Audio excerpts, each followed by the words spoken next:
అందరికీ నమస్కారం పిల్లలు. ఈ రోజు మనం వినాయక చవితి గురించి తెలుసుకుందాం. ఈ పండుగను మనం ఎందుకు జరుపుకుంటామో మీకు తెలుసా? ఒకప్పుడు పార్వతీదేవి పసుపుతో ఒక చిన్న బొమ్మ చేసి దానికి ప్రాణం పోసి తన కుమారుడిగా పెట్టుకుంది. అదే మన గణేశుడు. ఒకరోజు శివుడు గణేశుడిని చూడకుండా ఇంటి లోపలికి రావాలనుకున్నాడు. కాని గణేశుడు అమ్మ ఆజ్ఞ ప్రకారం అడ్డుకున్నాడు.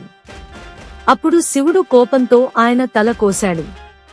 తర్వాత పార్వతీదేవి బాధ చూసి శివుడు ఒక ఏనుగు తల తీసుకువచ్చి గణేశుడికి అమర్చాడు.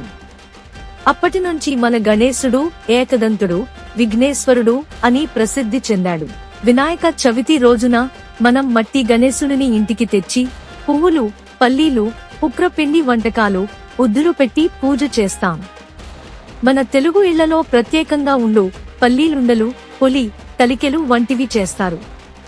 పిల్లలు, ఈ పండగలో ఒక ప్రత్యేకమైన విషయం, మనం గణేశుడిని పూజ చేసి చివరలో నదిలో లేదా నీటిలో నిమజ్జనం చేస్తాం. ఎందుకంటే ఆయన మనకు నేర్పే పాఠం జీవితంలో ప్రారంభం ఉన్నట్టు ముగింపు కూడా సహజమే. అందుకే ఈ పండగ మనకి సరదా, ఐక్యత, భక్తి అన్నీ కలిపి ఇస్తుంది.